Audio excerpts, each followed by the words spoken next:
Indonesian President-elect Prabowo Subianto held talks with Chinese President Xi Jinping today in Beijing.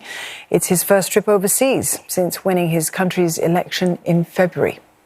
And during the meeting, Mr. Xi said that Beijing stands ready to deepen what he called all-round strategic cooperation with Jakarta. He adds that both sides should firmly support each other on issues involving security and development.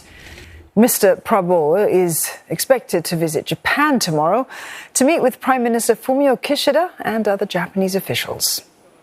For more, Chandni Vatvani joins us live from Jakarta. Chandni, there's been a lot of anticipation surrounding Mr. Prabowo's meeting with President Xi. Can you talk us through what has happened?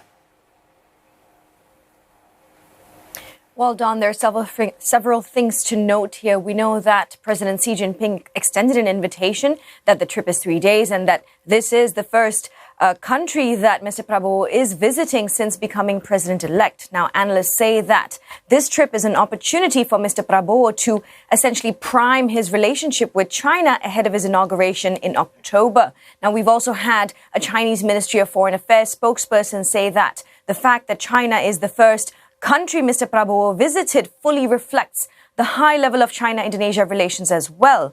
Both Indonesia and China clearly taking this visit as an opportunity to further consolidate their ties in not only friendship, but also deepen sort of an all-round strategic cooperation and sort of promote the docking of China-Indonesia development strategies, all of this among their other intentions.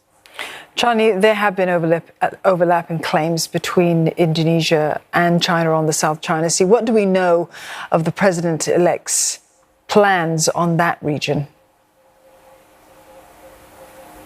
Well, Indonesia has generally adopted a non-alignment stance, and we've seen this from President Joko Widodo, who solidified essentially Indonesia's close ties with China over the course of his 2 terms, and that's nearly 10 years. And Mr. Prabowo is expected to continue this same position and follow in President Widodo's footsteps. Now, as president-elect, analysts are seeing Mr. Prabowo's visit to China as part of Beijing's continued investment in Indonesia. And then, of course, there's the broader context of the U.S. and China, which, as we know, compete for influence in the region. Now, we know that as far as the South China Sea is concerned, Indonesia has certainly been at the forefront of efforts in the region where guidelines are for avoiding open conflict.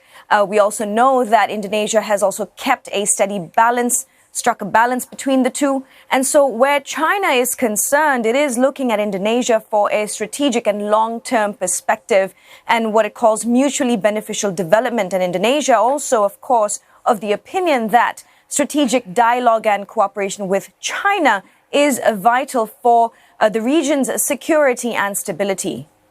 Chandni, thank you for that. Chandni Vatvani there live for us in Jakarta.